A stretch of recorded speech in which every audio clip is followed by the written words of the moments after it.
O chat vai estar aberto, é bom que a gente tenha uma oportunidade de interação, né, maior com o público. Tá bom.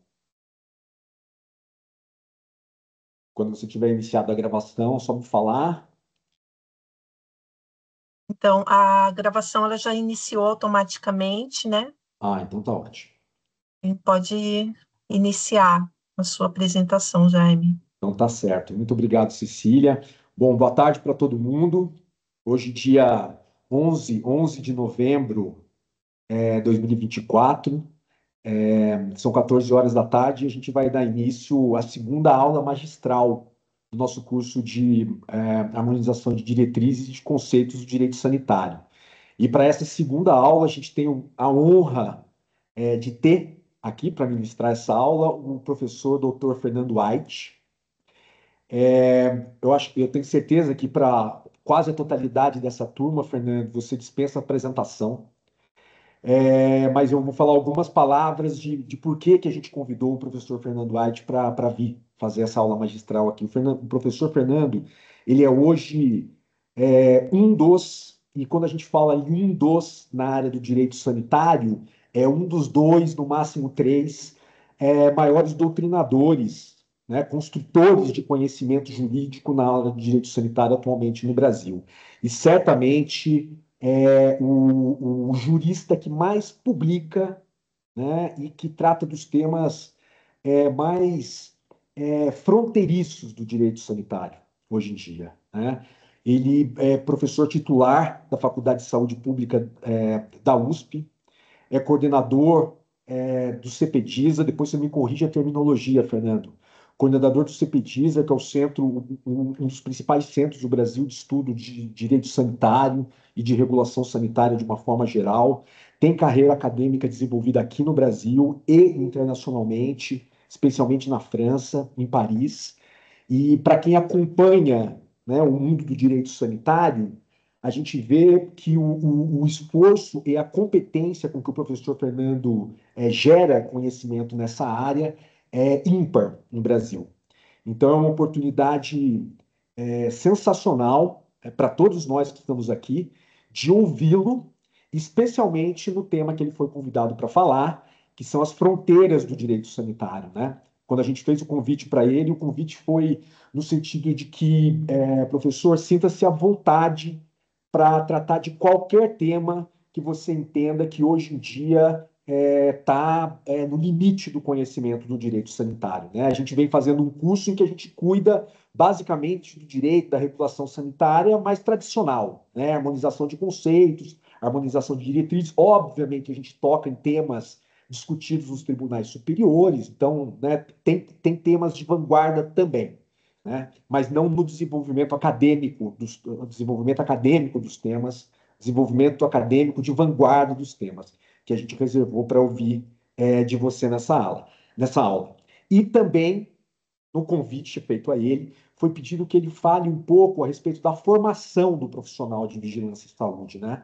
A gente viu, Fernando, durante as aulas aqui, quando a gente circula os questionários para a turma, para conhecer os entendimentos deles, para conhecer pontos de vista a respeito do tema que vai ser tratado, e a gente vê que é uma turma essencialmente multidisciplinar, né, como é típico da área de saúde pública, como é típico da vigilância em saúde, e que, por ser multidisciplinar, existe, especialmente no âmbito, no campo jurídico, uma deficiência ou uma oportunidade muito grande de desenvolvimento de conhecimento, né? São todos reguladores, todos trabalham com poder de polícia, todos são de órgãos de Estado, né? Então, o conhecimento das áreas de direito público, além do direito sanitário em si, da regulação sanitária em si, é fundamental para o trabalho que eles fazem. E uma última palavrinha, e nesse sentido, para esclarecer você, Fernando, é que o objetivo final desse curso ele vai muito além do simples aprendizado do direito sanitário, né? Os participantes eles foram selecionados pela Anvisa dentro de um projeto que é coordenado pela Anvisa de modernização e de atualização dos códigos de saúde e dos regramentos sanitários em nível estadual e nível municipal, né? Foi feito um estudo por profissionais da Anvisa.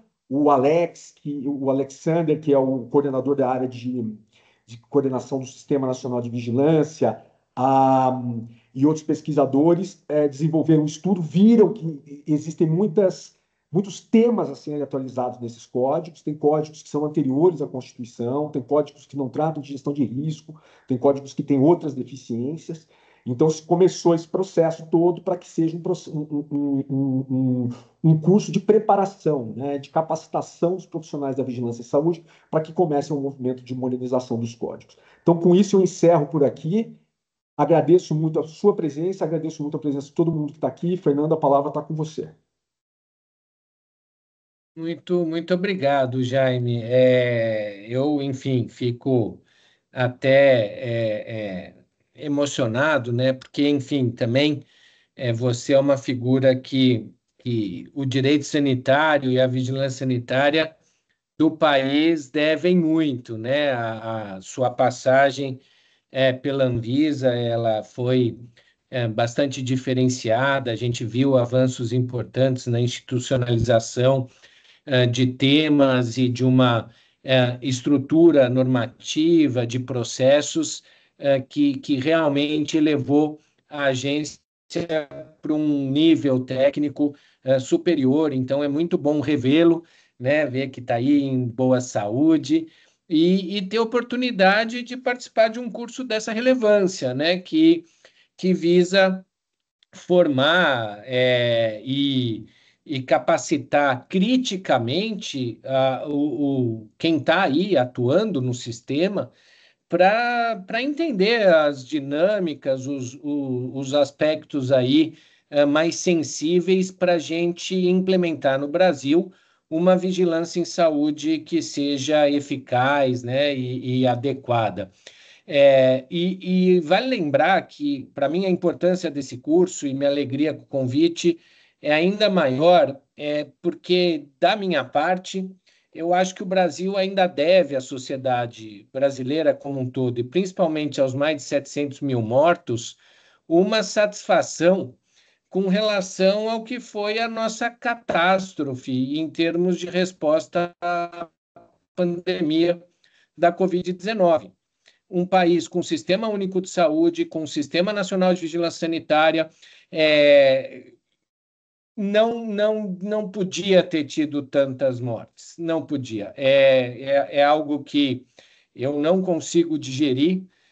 A pandemia já se foi há algum tempo, mas até hoje, né, o procurador-geral, por exemplo, está sentado em cima dos indiciamentos da CPI da Covid, que fez 3 anos agora. E eu estou dizendo isso porque essa falta de responsabilização ela afeta na base a vigilância sanitária no Brasil.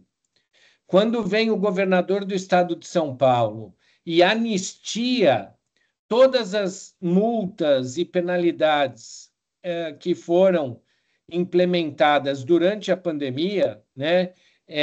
Não só para as autoridades, que vocês já devem imaginar a quem eu estou me referindo, mas todas as infrações do Estado de São Paulo da pandemia foram anistiadas.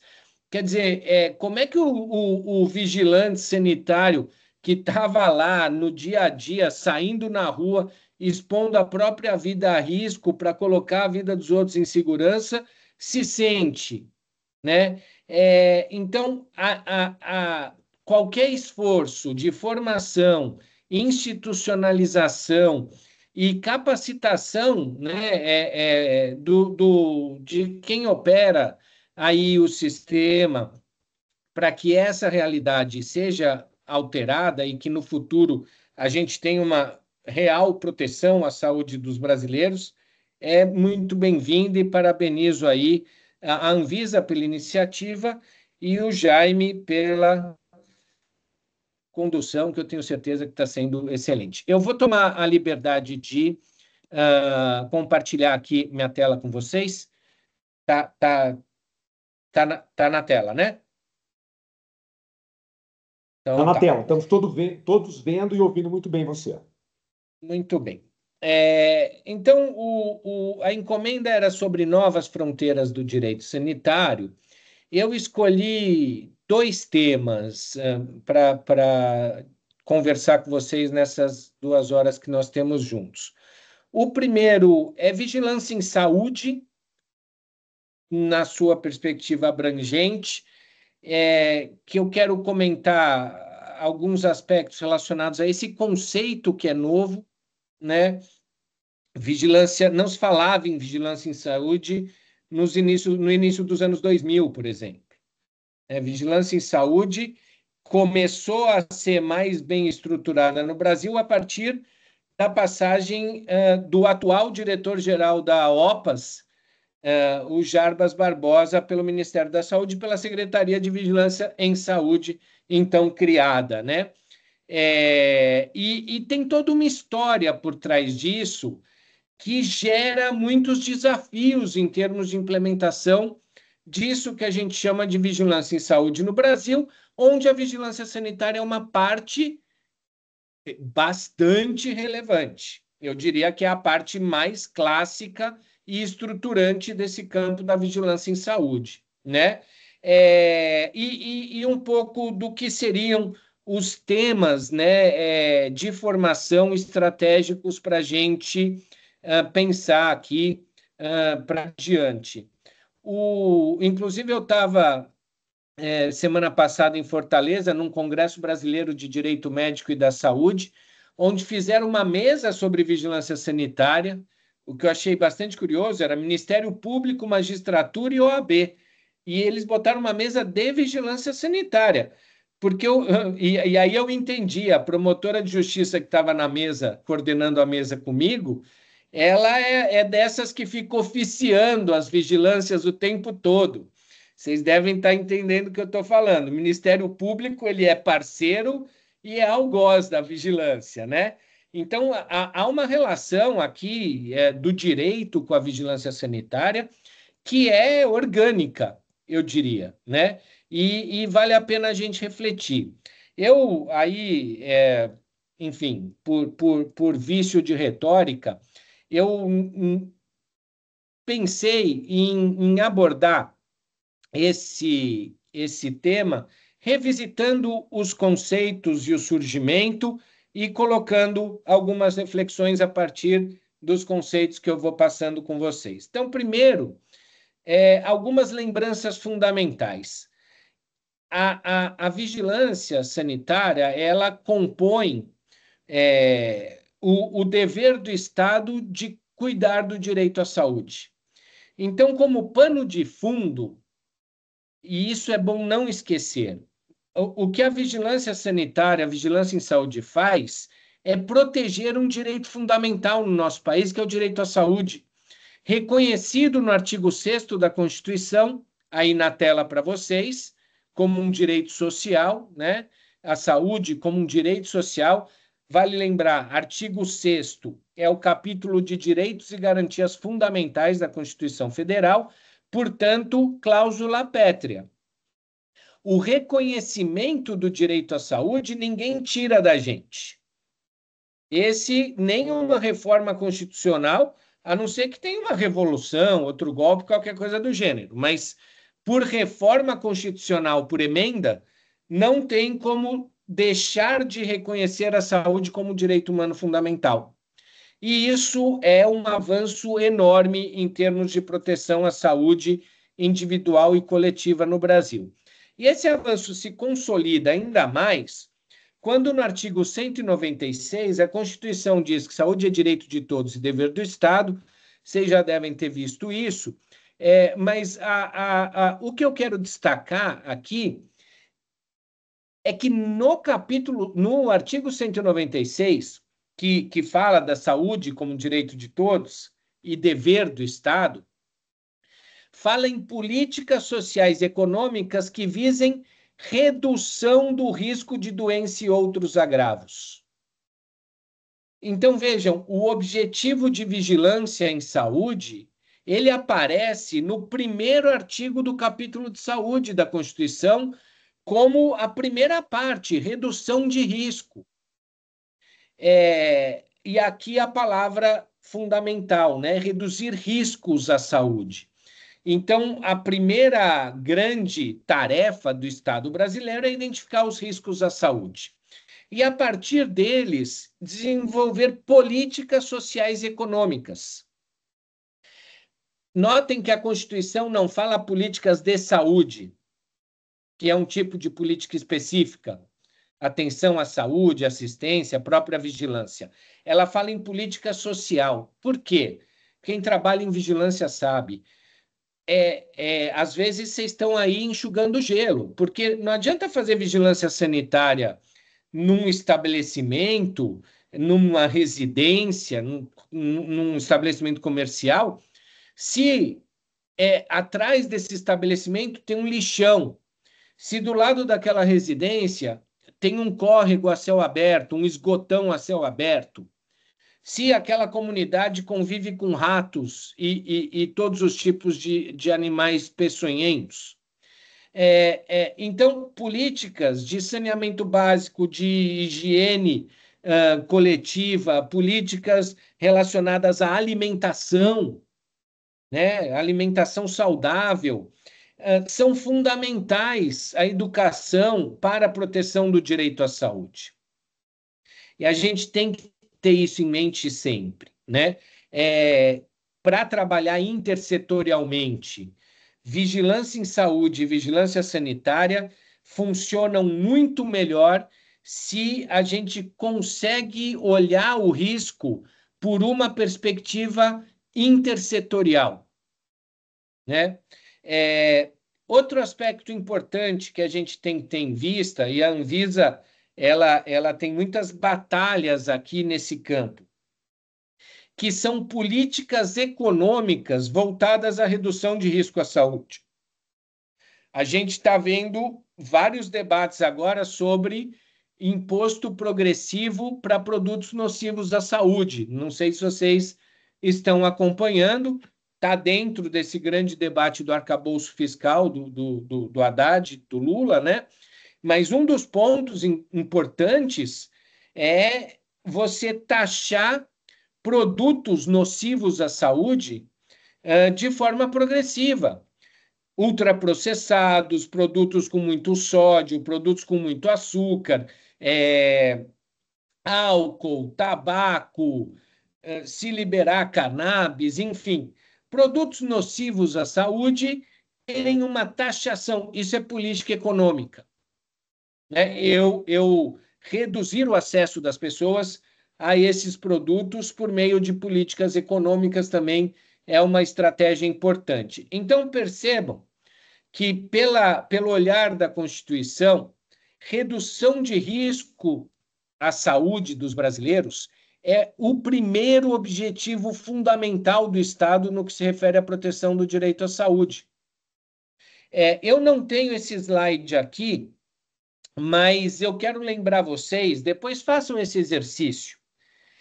Leiam o artigo 200 da Constituição Federal, que fala sobre as competências do Sistema Único de Saúde. São, salvo engano, 8 incisos. Em 5 deles, pelo menos, vigilância aparece explicitamente. Fala em vigilância sanitária, fala em vigilância epidemiológica, fala em controle da água, controle de alimentos, controle de produtos radioativos, tudo que é da natureza da vigilância em saúde está lá na Constituição. Quer dizer, são competências do Estado brasileiro que o Constituinte fez questão de pôr na Constituição. E olhem que curioso, não tem assistência no artigo 200. Não fala que é competência do SUS prestar assistência médica e hospitalar, serviços de urgência e emergência no âmbito aí do Sistema Único de Saúde. Não fala. Não é que não pode. Isso vai aparecer lá no 8080. Mas reflitam sobre isso. Em 88, o que colocaram no artigo 200 é majoritariamente vigilância. Por quê? Porque isso é estratégico para a garantia do direito à saúde. Isso é estratégico no Sistema Único de Saúde. Embora essa seja a realidade constitucional, se eu olho a distribuição orçamentária do Ministério da Saúde, a quantidade de dinheiro que vai para prevenção e promoção varia entre 5% e 15% no decorrer dos anos. E 85% a 90% é assistência médica e hospitalar. Há uma... peguem também o artigo 198 da Constituição, quando fala que uma das diretrizes do SUS é a integralidade, vírgula, com prioridade para atividades preventivas. Vigilância é prevenção. Só que essa prioridade nunca foi dada no âmbito do SUS. Então, aqui eu estou falando tudo isso para falar, a primeira grande fronteira do direito sanitário, no campo da vigilância em saúde, é fazer com que os nossos gestores, e aí incluído aqueles que decidem a destinação orçamentária de verbas para a saúde, entenderem que precisa investir em vigilância em saúde, em vigilância sanitária. Né? Eu estava na mesa nesse evento que eu contei para vocês, tinha uma secretária municipal de um município pequeno do interior do Ceará. E ela falou que ela recebe por mês, lá para cuidar da vigilância sanitária do governo federal, é uma quantia irrisória. Quer dizer, não tem investimento em vigilância no Brasil. E não tem como funcionar uma boa vigilância em saúde sem investimento, equipamento e pessoas, né? Então, aqui eu acho a gente tem um gargalo muito importante em termos de estruturação do nosso Sistema Nacional de Vigilância em Saúde e de fortalecimento da própria Anvisa, né? Então, o primeiro aspecto que eu queria destacar. O segundo ponto que eu queria destacar é que a vigilância em saúde ela é uma parte do Sistema Único de Saúde, né? E ela é, eu diria, a única parte que a gente pode dizer com muita tranquilidade que é do Estado, que não pode ser terceirizada. Eventualmente, eu posso terceirizar um exame laboratorial para terceirizar algum serviço de meio de processo de vigilância, mas terceirizar o serviço de vigilância, o Supremo Tribunal Federal já decidiu, não pode. Aliás, tem decisão do Supremo que diz que serviços de vigilância em saúde, no ideal, tem que ser prestado por servidores públicos efetivos e estáveis. Então, preferencialmente estatutários e não seletistas. Por quê? Porque o vigilante sanitário ele tem que ter autonomia no trabalho para, se for o caso, interditar a indústria do amigo do governador, fechar a farmácia da mulher do prefeito. Se o vigilante sanitário não tiver essa autonomia, é a população que está em risco. Então, a estabilidade, a segurança no trabalho, no âmbito do SUS, do Sistema de Serviços Públicos de Saúde, se a gente pode falar, se tem um serviço essencial no âmbito do SUS, não terceirizável para o privado, é o serviço de vigilância. Não só porque envolve regulação estatal, poder inclusive normativo, mas porque envolve limitação de liberdade e poder de polícia e aplicação de penalidade. Então, tem que ser um órgão estatal, um agente público estatal.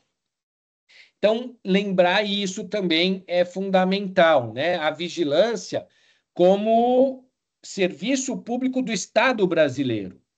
Aí, se é administração direta ou indireta, autárquica fundacional, enfim, o modelo não importa. O que importa é que esse servidor seja estável, preferencialmente estatutário, protegido contra ingerências políticas, né?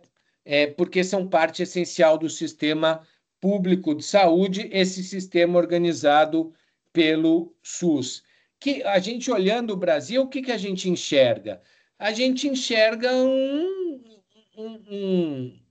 um cenário que não é esse que eu estou contando para vocês, que o STF gostaria que fosse, né? Nos municípios é muito comum você ver vigilante sanitário com vínculo empregatício precário com a prefeitura e que vai, obviamente, agir pensando no salário e na comida que tem que comprar para colocar na barriga do filho no fim do mês. E isso não necessariamente significa a melhor atenção à saúde desses cidadãos desse município, né? Então, há que se tomar muito cuidado na estruturação da vigilância em saúde nos municípios, né? Para que os agentes públicos que prestam esse serviço público essencial sejam capacitados, que é o que a gente começou falando, mas também sejam estáveis na sua relação de emprego com a prefeitura, com o Estado, para que possam exercer com autonomia técnica o seu trabalho, né? Outro ponto que eu queria mencionar é que a vigilância em saúde, ela visa assegurar um princípio constitucional que, embora não esteja escrito dessa forma na Constituição, a gente consegue interpretar a Constituição como esse é o princípio a ser protegido, que é a segurança sanitária, né? Princípio da segurança sanitária, que a gente extrai ali do artigo 196, mais o artigo 198 com prioridade para atividades preventivas, mais aquele catatal de competências relacionadas à vigilância. Então, o que é o princípio da segurança sanitária? É que o Estado deve proteger os indivíduos, as famílias, as empresas, a sociedade em geral, contra riscos de doenças e outros agravos. Garantir a segurança. E daí decorre o poder de polícia associado à vigilância sanitária, à vigilância em saúde.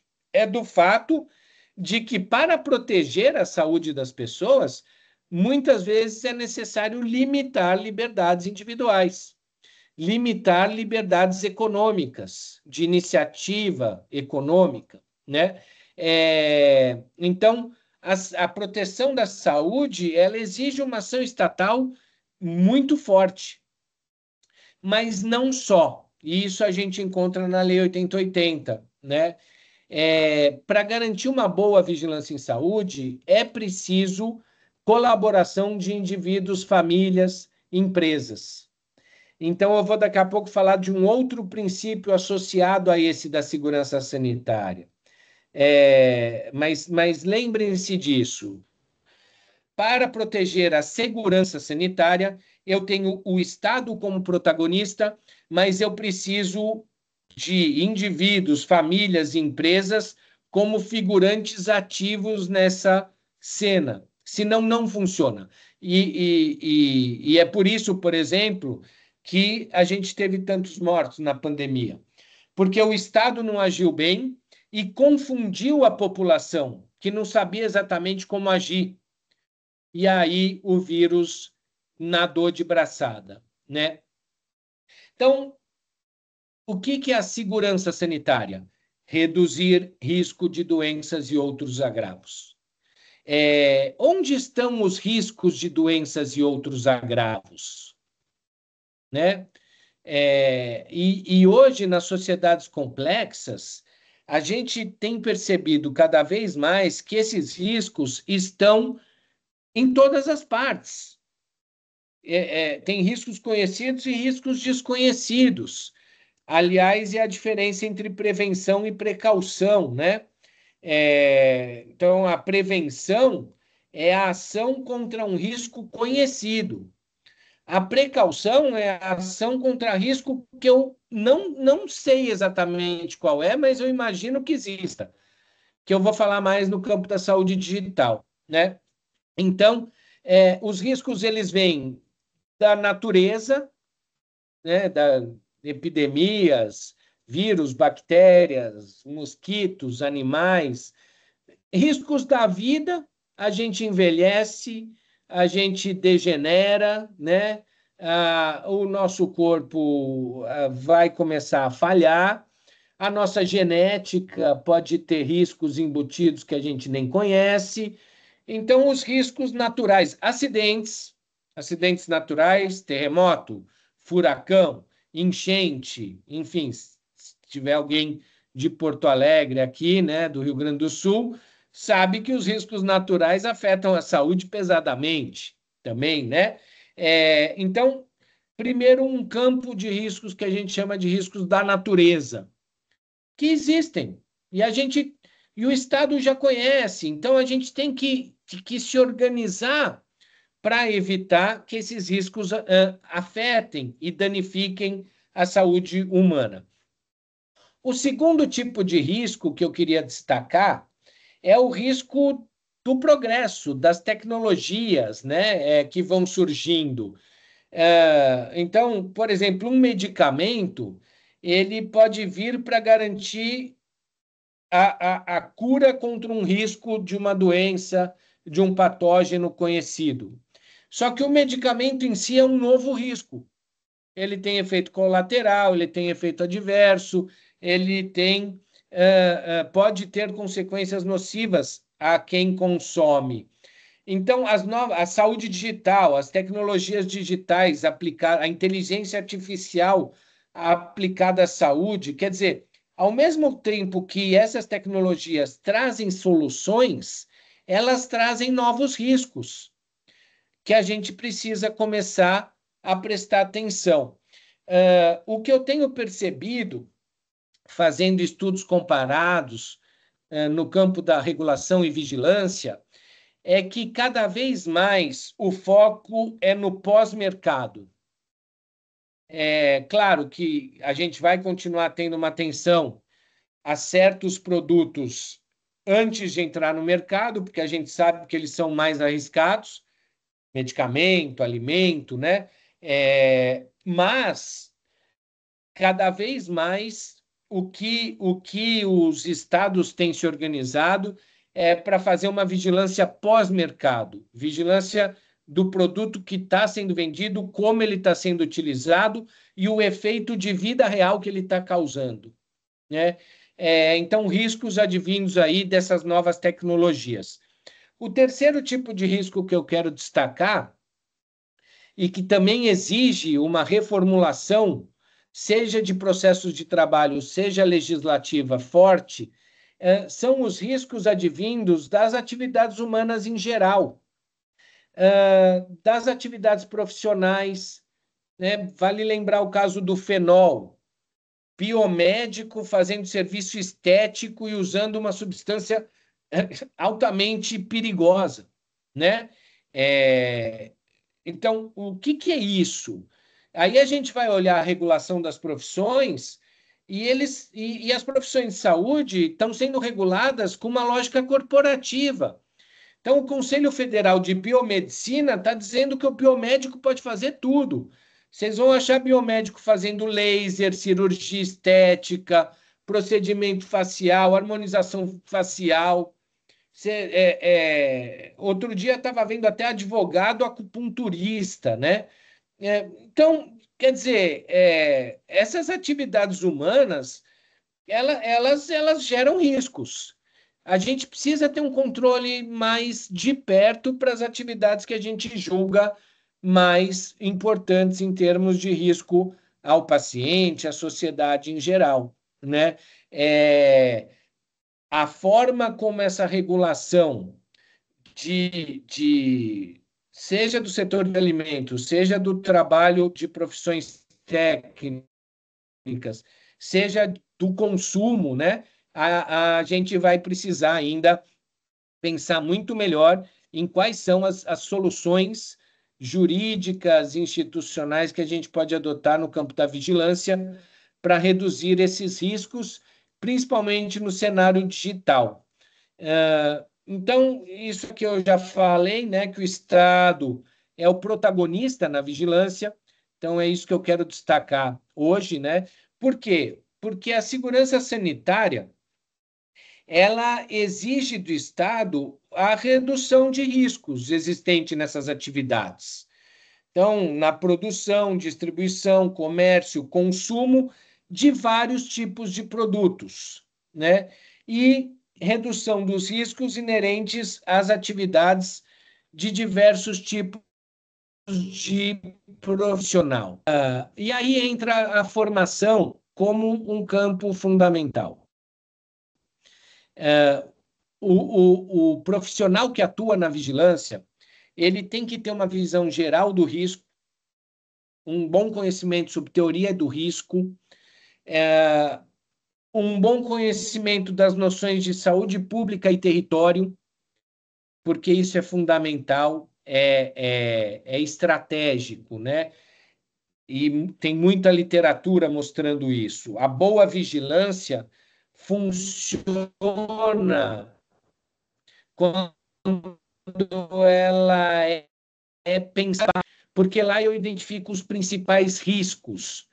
Os riscos que um cidadão paulistano corre não são os mesmos riscos que um cidadão manauara corre. Não são. São diferentes, né?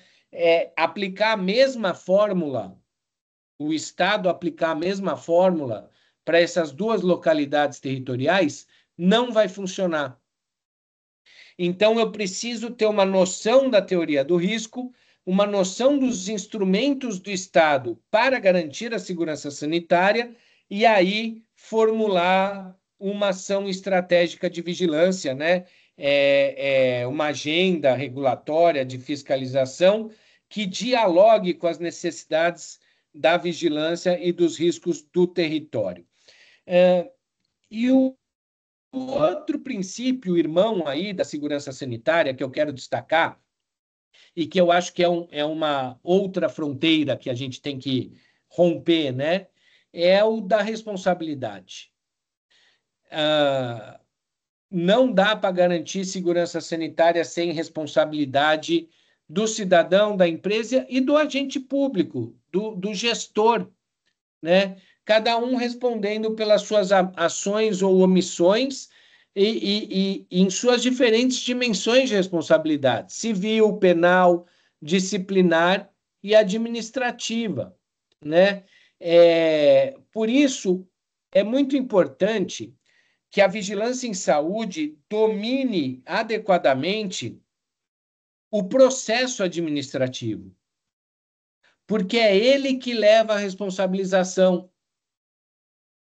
E isso, nas minhas andanças por aí, é o que eu percebo como uma das maiores fragilidades do nosso sistema de vigilância, principalmente nos municípios. Não que estados não tenham esse problema, na União, geralmente os técnicos são mais qualificados, mas nos estados e nos municípios, e principalmente nos municípios, os agentes públicos eles não têm o ferramental necessário para levar o princípio da responsabilidade adiante. Seja a própria responsabilidade de autuar corretamente, de instruir o processo corretamente, de fazer o contraditório no processo adequadamente, né? Seja as responsabilidades do agente público associadas à segurança sanitária da população, seja as responsabilidades do indivíduo e da empresa, né? Que é o que eu comecei falando. Se eu cometo uma infração sanitária e sou anistiado no ano seguinte, qual é a chance de eu obedecer à autoridade sanitária de novo, né? Isso mina o sistema. Então, a responsabilização é fundamental, até pelo efeito didático que ela tem. Então, se a farmácia não está direito, tem que responsabilizar. né, proporcionalmente, princípios da razoabilidade, proporcionalidade, mas tem que levar essa responsabilização até o final, porque se isso não acontece, a gente ridiculariza o sistema. Ele deixa de ter legitimidade política e jurídica.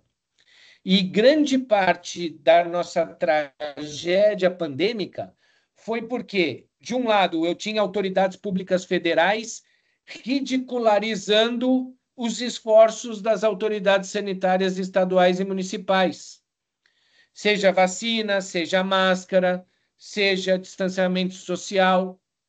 Isso gera na percepção da sociedade uma dúvida sobre o dever de responsabilidade. Poxa, mas eu preciso usar máscara ou não? Eu estou vendo aqui a imagem do presidente aglomerando sem máscara. Percebem o que eu estou falando de responsabilidade? Pô, eu preciso cuidar da dengue, do meu potinho de dengue em casa, só que aqui no terreno, na praça pública, na frente da minha casa, tá cheio de poça que a prefeitura não faz nada.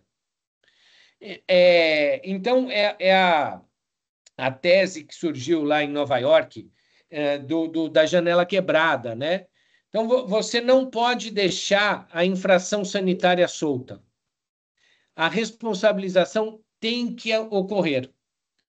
E o Brasil é muito ruim de responsabilizar, seja quem for, né? O nosso país, mesmo quando eu falo em homicídios, a taxa de solução para descobrir a autoria e levar o homicida para a cadeia no Brasil é menos de 50%. Quer dizer, mais de metade dos assassinos brasileiros continuam na rua. Quer dizer, e isso incentiva ele a fazer o quê? Se for o caso, cometer a mesma infração lá na frente, né? Então, a responsabilidade, ela é um princípio irmão da segurança sanitária. Não há como garantir segurança sanitária sem incutir na mentalidade da sociedade brasileira que o cidadão tem o dever de cumprir aquela norma sanitária. E isso não é fácil, não é fácil. Às vezes tem questão cultural, às vezes tem questão política, mas é isso que tem que ser feito, né? Outro ponto que eu queria mencionar aqui da segurança sanitária é a necessária ação em conjunto de Estado com sociedade.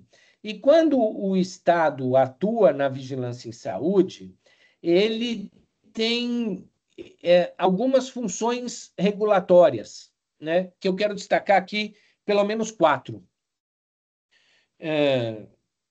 A primeira é a normativa, fazer boas normas para garantir a segurança sanitária do brasileiro, né? E aqui pensando em proporcionalidade, razoabilidade, né, o Jaime comentou de ter bons códigos de saúde, de vigilância nos municípios, isso é fundamental. Isso é fundamental. A norma ser clara, ser precisa, ser adequada à necessidade territorial, ser bem dosada. Não dá para um município pequeno usar a Lei 6437.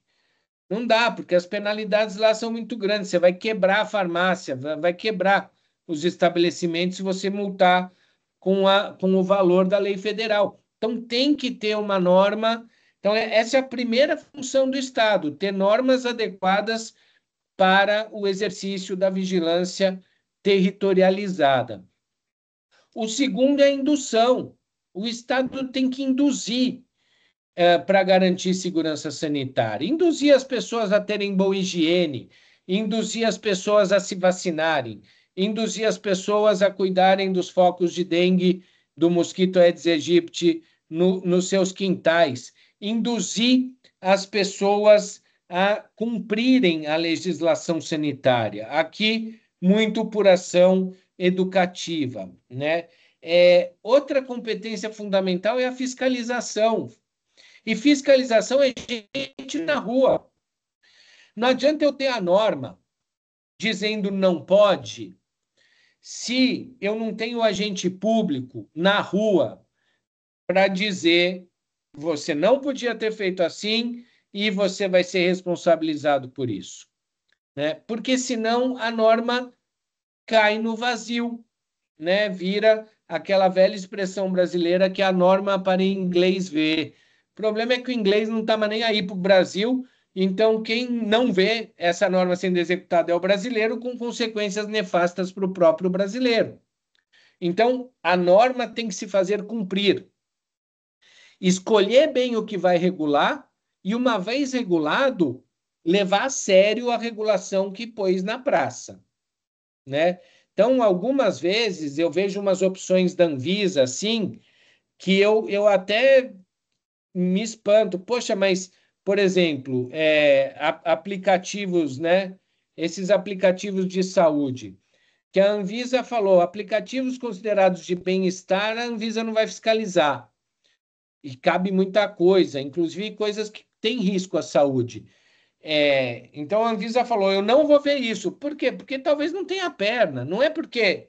Então eu entendo a lógica, desde que faça direitinho no que escolheu fiscalizar, né? E tenha no programa uma hora olhar os riscos que estão embutidos nesses aplicativos de bem-estar, entre mil aspas, né? Que na verdade são aplicativos de condução terapêutica, de indução de exercícios físicos e até de prescrição de tratamentos mentais. Então, tem que fiscalizar.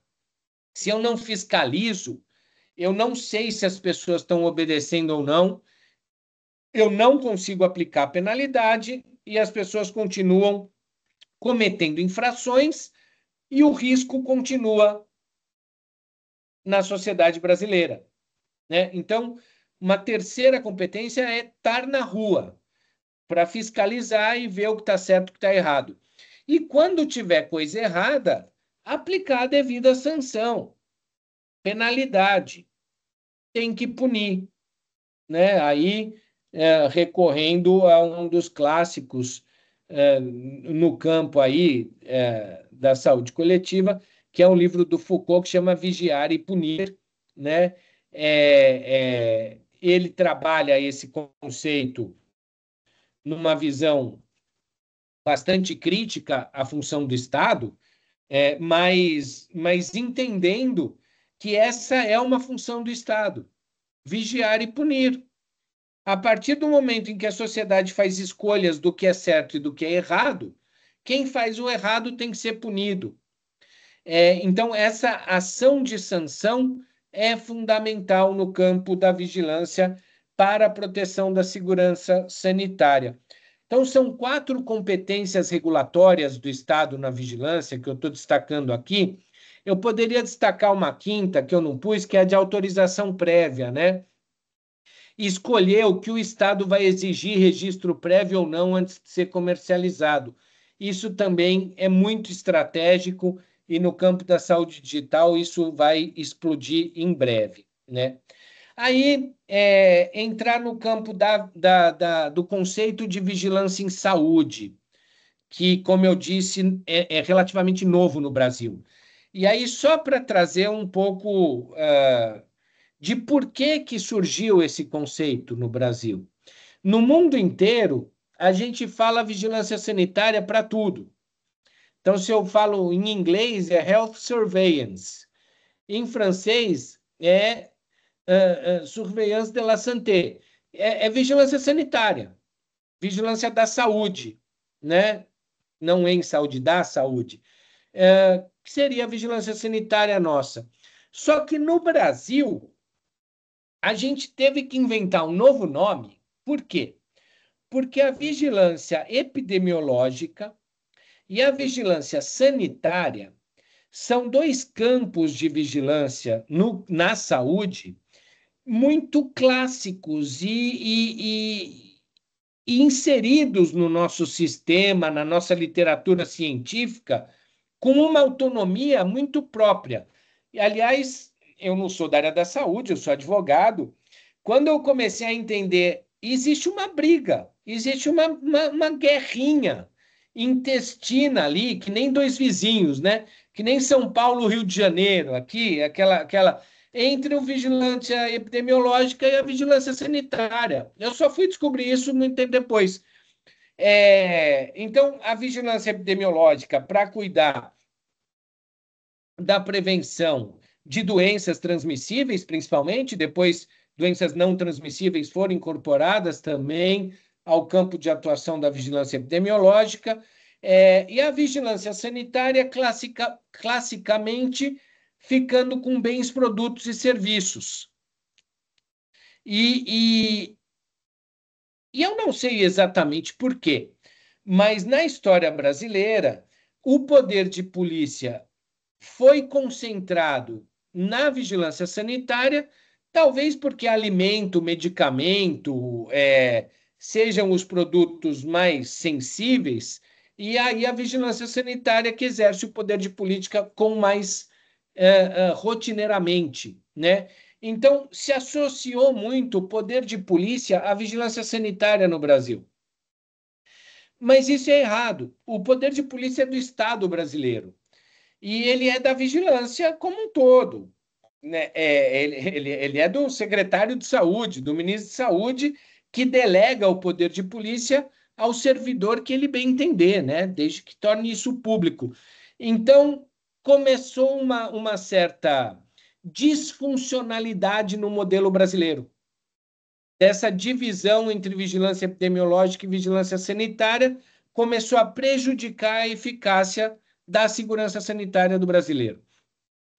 E, a partir daí, começa-se a desenvolver um outro conceito, que é a ideia de uma vigilância em saúde, que congregue não só a sanitária e epidemiológica, mas também uma outra vigilância muito clássica, que é a vigilância de saúde do trabalhador, que nasce desde a Constituição de 46 no Brasil. O que mudou mais recentemente é que vigilância de saúde do trabalhador era um campo muito mais das secretarias do trabalho, do Ministério do Trabalho, no âmbito federal. E, mais recentemente, a vigilância da saúde começou a olhar mais para a vigilância da saúde do trabalhador, inclusive do trabalhador de saúde, que é um dos trabalhadores que mais sofre com problemas de saúde do Brasil, né? Então, classicamente, a saúde do trabalhador sempre foi parte da vigilância em saúde, mas ela era levada historicamente muito mais pelas secretarias de trabalho, e da década de 90 para cá, a saúde começa a trazer para ela alguns temas importantes que o Ministério do Trabalho, as secretarias de trabalho não estavam conseguindo enxergar, seja problemas no ambiente de trabalho, o ar poluído, sejam as famosas doenças ocupacionais que são preveníveis. São preveníveis, logo são riscos que a gente pode adotar ações de saúde preventivas e evitar esses danos à saúde. E aí o campo da saúde começou a invadir, não digo invadir, mas a fazer vigilância de saúde do trabalhador mais seriamente. E isso hoje já se consolida como mais um campo disso que a gente está chamando de vigilância em saúde. E já nos anos 2000, veio se juntar uma outra vigilância, que é a vigilância em saúde ambiental, que historicamente sempre foi do campo do meio ambiente, Ministério do Meio Ambiente, secretarias de meio ambiente, e que mais recentemente também ficou muito claro que problemas ambientais geram problemas de saúde humana muito sérios, e que então a saúde precisaria começar a olhar com mais atenção à saúde ambiental, né? E aí, então, se consolida no Brasil esse campo que a gente chama de vigilância em saúde, mas sem resolver muito bem as caixinhas operacionais dessa vigilância. Então, né, aquela por fora bela viola, então, em teoria, isso tem toda a lógica, e o que eu quero que vocês entendam é isso que está aqui, gente. A vigilância em saúde é a vigilância do risco. A ideia é, onde tem risco à saúde, o Ministério da Saúde, a Secretaria de Saúde tem que estar atento. Se o risco está num mosquito, se o risco está num medicamento, num alimento, num ambiente de trabalho, num morcego, não importa. Importa que o Estado tem que agir para reduzir o risco. Não é isso que está escrito na Constituição? Redução de risco de doença e outros agravos. Então, não importa onde está o risco. E se percebeu que essa divisão em caixinhas, às vezes, prejudicava a ação estatal para enfrentar o risco da maneira mais adequada. E aí, só para vocês visualizarem como essas caixinhas se construíram lá atrás, antes do SUS, e até hoje a gente não melhorou a legislação. Então, eu tenho a Lei 6259, que é de 1975, que até hoje é a lei que estrutura a vigilância epidemiológica no Brasil. Não faz sentido. Eu tenho um artigo de 2004 dizendo que essa legislação precisava ser reformada. Nós estamos 20 anos, esse artigo está. E até hoje não foi reformada, né? Não faz sentido, não existia nem SUS aqui, gente. Em 2020, com a pandemia, aí a gente vai lá e corre atrás do prejuízo. Aí fez uma lei, mas que só valeu durante a emergência sanitária. Acabou a emergência, essa lei perdeu a vigência. E voltamos à vigência da lei de 1975. Então, a legislação que regula a vigilância epidemiológica no Brasil é de 1975. E aqui, só para mostrar para vocês, né, como já nessa lei há o indicativo de que a vigilância epidemiológica tem poder de polícia. Então, está lá que ela faz inquéritos epidemiológicos e que, mediante o resultado desses inquéritos, a autoridade sanitária fica obrigada a adotar as medidas indicadas para o controle da doença no que concerne indivíduos, grupos populacionais e o ambiente. Que medidas são essas? É a medida que a autoridade sanitária julgar adequada. É tratamento compulsório do paciente com hanseníase? É o uso de máscara durante uma pandemia? É a vacinação compulsória? É a medida que a autoridade sanitária determinar mediante os resultados que identificaram um risco epidêmico à população. E o artigo 13 dessa lei vai falar: as pessoas físicas e jurídicas devem sujeitar-se ao controle determinado pela autoridade sanitária. Ou seja, essa autoridade sanitária epidemiológica tem poder de polícia sobre cidadãos e empresas, né? Nem precisava estar isso aqui, mas só para mostrar para vocês que esse é um debate infrutífero. O poder de polícia do Estado. O que a gente tem que aprender é usá-lo adequadamente e articular essas vigilâncias, né? A vigilância sanitária, por sua vez, ela tem uma legislação muito mais sólida, né? Ela começa, não está aqui no slide, mas eu podia citar o Decreto-Lei de 69, que fala de alimentos, né? Foi a primeira grande norma nacional regulando um produto estratégico no campo da vigilância para a segurança sanitária. Aí a gente tem, em 73, a Lei 5991 de medicamentos, que foi complementada em 76 pela 6360. Todo esse conjunto normativo, seja a 6259, a 5991 e a 6360, vão ser amarradas pela 6437, que vai dizer, olha, quem não cumprir a legislação sanitária está cometendo infração sanitária, portanto, é um tipo infracional administrativo passível de penalidade, né? E depois vem a Lei 9.782, no final do século passado, que criou a Anvisa e criou o Sistema Nacional de Vigilância Sanitária. Então, a vigilância sanitária, porque lida diretamente com produtos que são sensíveis no campo da segurança, ela teve um tratamento legislativo um pouquinho mais cuidadoso, mas nem por isso ainda suficientemente organizado no país, né? Só ver o trio principal de medicamentos aí, ele é da década de 70, pré-Constituição de 88, e poderia sofrer alguns ajustes importantes.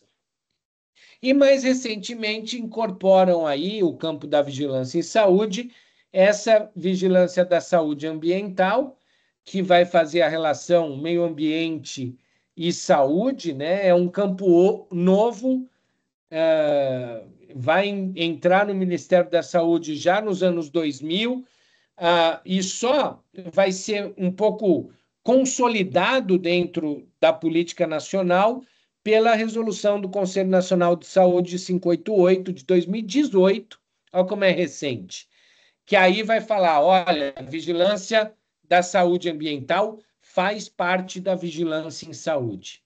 E também tem poder de polícia, né? Então, aqui um novo campo para esse grande campo da vigilância em saúde. E o último é aquele da vigilância em saúde do trabalhador, que vai falar do meio ambiente de trabalho, das doenças ocupacionais, né, dos equipamentos, ergonomia, e que tem aí uma questão intersetorial com o trabalho que eu mencionei. E aí, todos esses ainda têm fronteiras regulatórias que a gente precisa superar, mas já são velhas. Não estou falando nada muito novo. O que é mais novo aqui é a emergência em saúde pública, né? Eu recentemente tive a oportunidade de acompanhar o Ministério da Saúde numa auditoria externa voluntária feita pela Organização Mundial de Saúde no Brasil, para ver se o Brasil desenvolveu as capacidades nacionais previstas no Regulamento Sanitário Internacional, de 2005. Vai fazer 20 anos. E aí, né, elaboramos o relatório brasileiro. E nós não cumprimos vários dos requisitos de capacidades nacionais para enfrentar a emergência de saúde pública no nosso país, mesmo tendo o SUS, mesmo tendo aquele grande aparato constitucional de consolidação da vigilância. Em termos de emergência, né, mostrei para vocês aqui, a gente fez a lei da pandemia que perdeu vigência. Então, o Brasil ele não está estruturado para enfrentar a emergência em saúde pública. A gente precisa urgentemente de uma legislação nacional que organize a resposta brasileira no caso de uma nova pandemia. Nós não podemos ficar novamente à mercê de um governante que a gente não sabe quem vai ser, né? Não sei se vai ser, e não importa se é o que vocês gostem, ou se é o que eu gosto, ou se é o que ninguém gosta. Não importa. Importa o que esse governante vai ter na cabeça quando vier a pandemia e o que ele vai fazer. Vejam, o Brasil, acho que foi o único país que não teve um comitê de experts do lado do presidente para dizer o que fazer na pandemia. Não teve.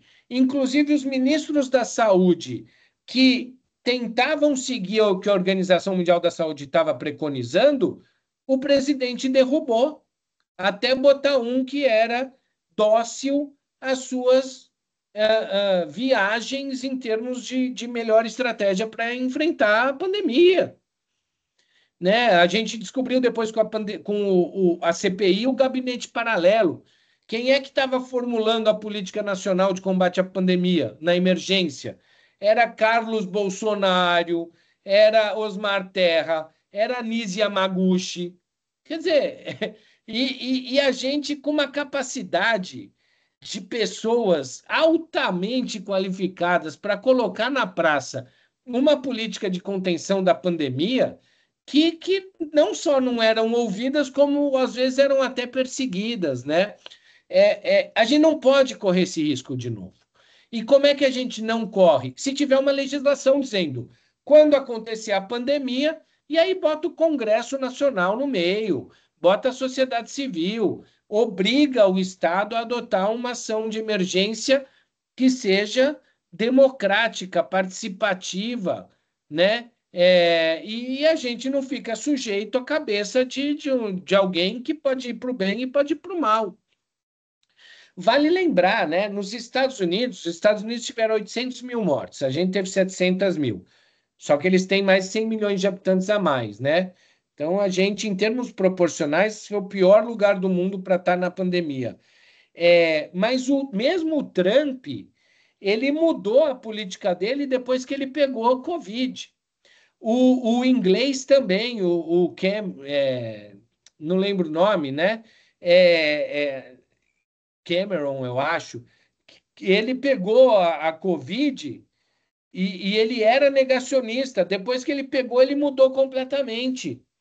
Era o Johnson, professor, o Boris Johnson. Boris Johnson, obrigado, Jaime, esse mesmo. Ele mudou a política dele.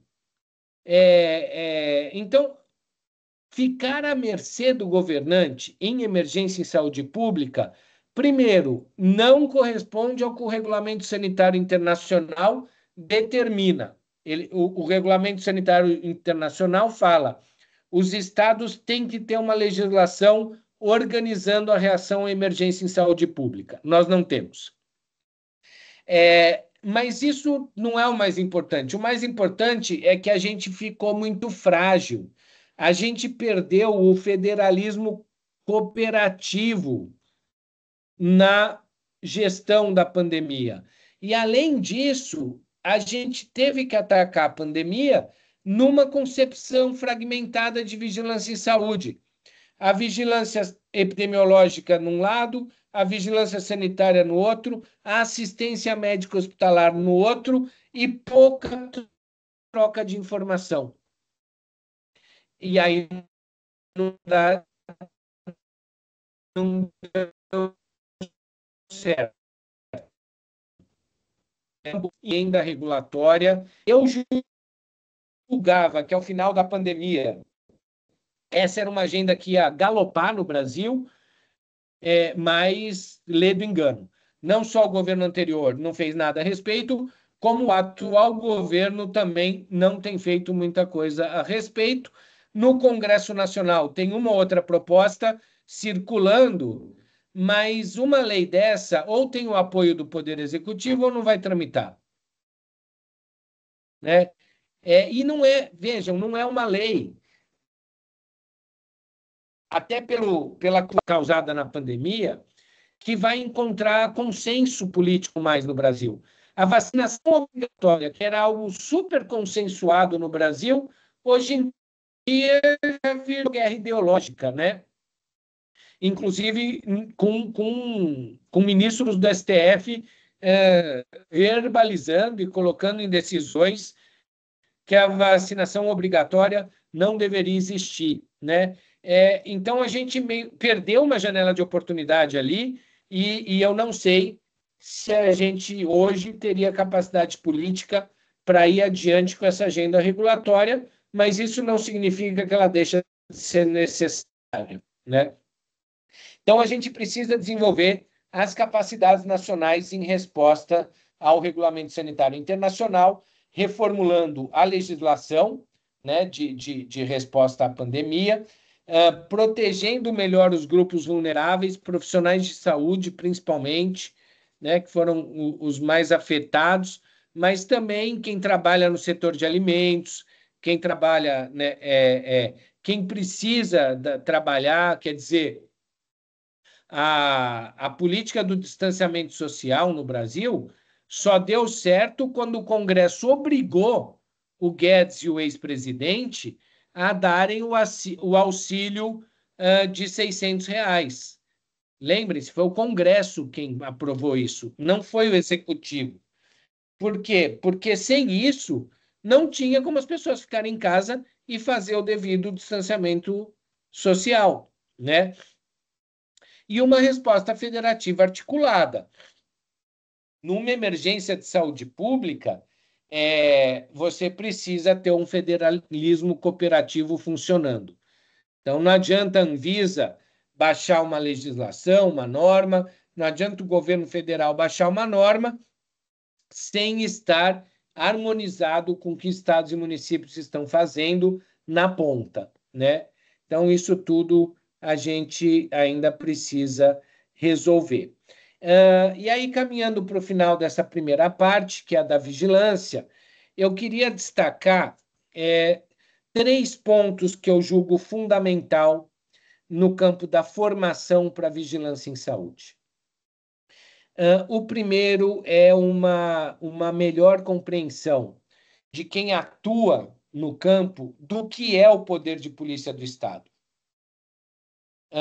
O poder de polícia, ele é um poder de limitar e condicionar liberdades individuais com o uso da força. Então, ele é um poder de Estado, é do Estado brasileiro. O mesmo poder de polícia da polícia militar é o poder da polícia sanitária. É o mesmo poder de polícia. Só que uma é militarizada, a outra não. Então, uma boa compreensão do poder de polícia e de como organizar o poder de polícia na vigilância em saúde é um campo de formação que eu acho estratégico. O segundo é processo administrativo, né? Então, o processo administrativo sanitário é importante, que é um tipo específico, é uma espécie de processo, mas o processo administrativo como um todo, com seus princípios, contraditório, ampla defesa,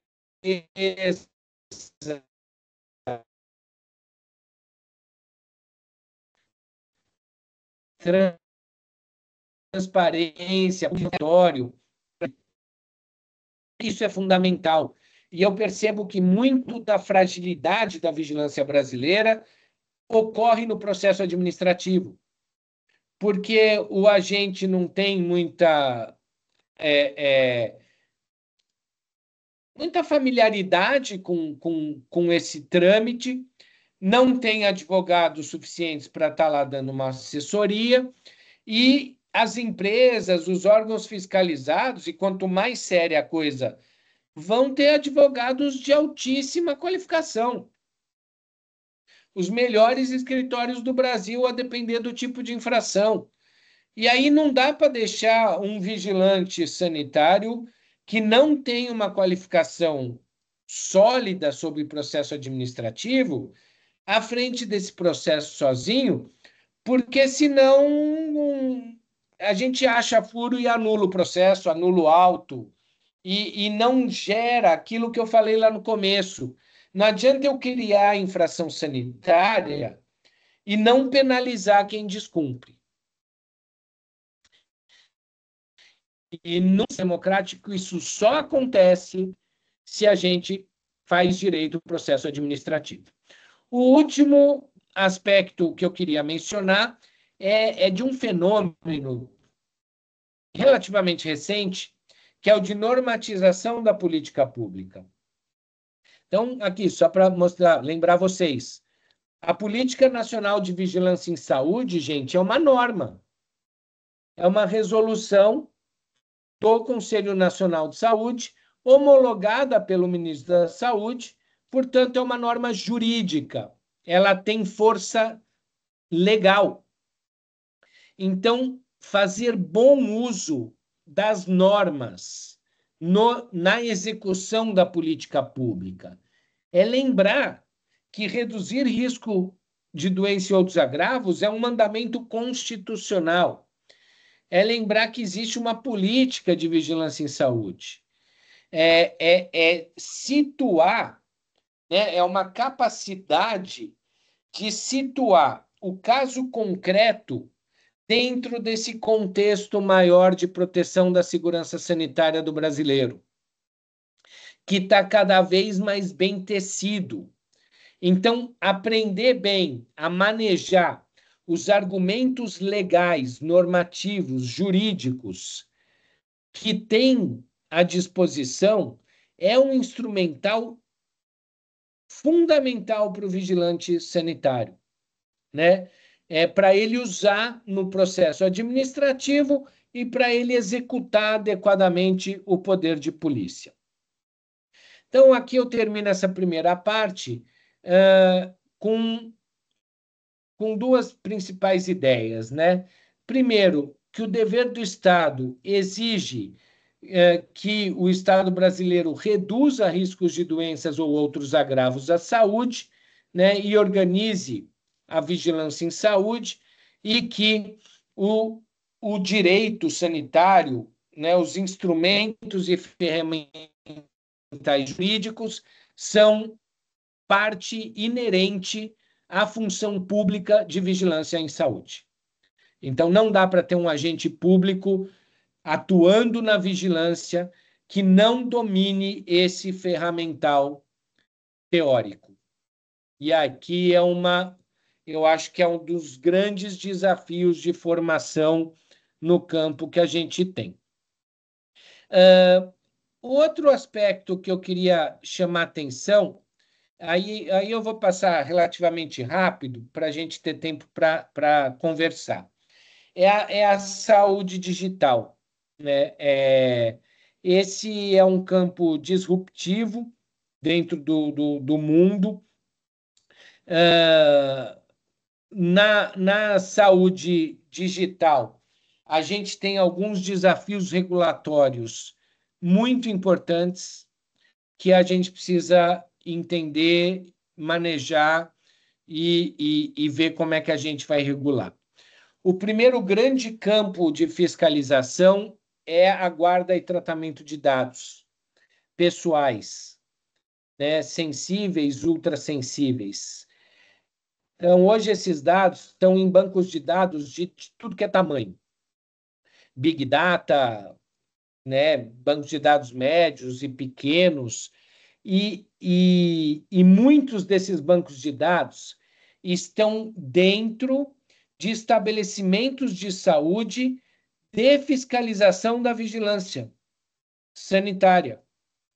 Eles estão nas farmácias, eles estão nos planos de saúde, eles estão no consultório médico, eles estão no hospital. É ali que está o banco de dados. E esses bancos de dados, eles são vendidos, eles são tratados de forma incorreta. A vigilância sanitária precisa entender e começar a olhar para isso.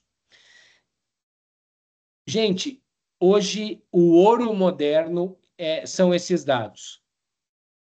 Com esses dados, as grandes corporações econômicas, elas né, que é o comércio focado, com alvo.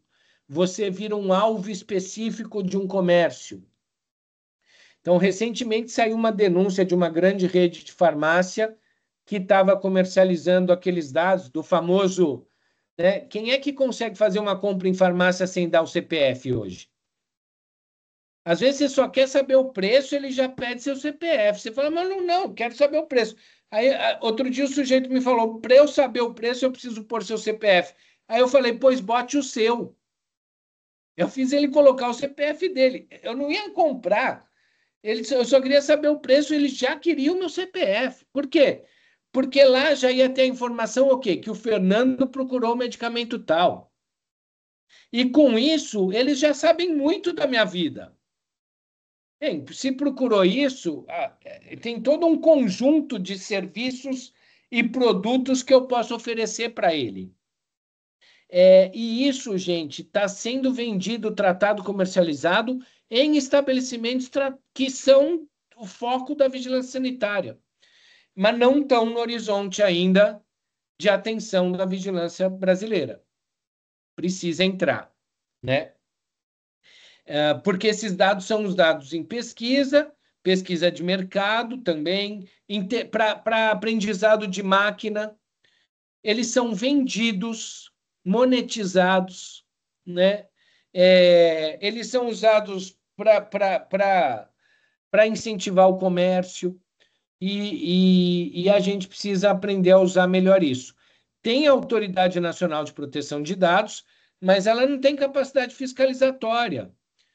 Quem entra na farmácia é a Anvisa, quem entra no hospital é a Avisa. Então tem que começar a olhar isso. Outro campo é o uso da inteligência artificial, né? Que tem muitos riscos aqui de desumanização. Eu estava lembrando, não sei se vocês lembram, mas alguns anos atrás existia uma grande política nacional que era a política de humanização do SUS, Humaniza SUS. Não sei se vocês conhecem, né? Essa política surgiu, gente, quando não existia o digital. Mas já se falava que o sistema de saúde brasileiro era desumanizado. Imaginem agora que o tratamento vai ser todo por robô, por inteligência artificial a desumanização vai ser muito maior, né? A gente tem os riscos de discriminação algorítmica, de ineficácia, porque o dispositivo de inteligência artificial aprendeu ou aprende em bases de dados que não tem a ver com brasileiro, de caucasianos europeus, né? Tá cheio de inteligência artificial dermatológica para diagnóstico dermatológico que não consegue diagnosticar em pele negra. É ineficaz para a pele negra. Então, e nós vamos deixar isso entrar no mercado, né? O que nós vamos fiscalizar disso aí? Isso está tudo em aberto. A Anvisa, hoje, ela está olhando dispositivos, os software como dispositivo médico, preocupada principalmente naqueles dispositivos de uso corporal. Mas vejam, já tem muito médico que faz anamnese e prescreve com IA. O médico, e aliás, ele não precisa nem anotar, ele grava o que você fala, ele joga 2 ou 3 informações no software que ele usa, que não é regulado, porque não é corporal, é um software de computador. E o software vai dar para ele hipótese diagnóstica e tratamento possível, né? Isso, enfim, como é que é isso, né? Como é que nós vamos regular isso? Nós vamos deixar solto? A gente tem a disseminação de mentira pela rede, também é algo que a gente tem que ver como é que a vigilância pode entrar nisso, porque isso causa mal à saúde.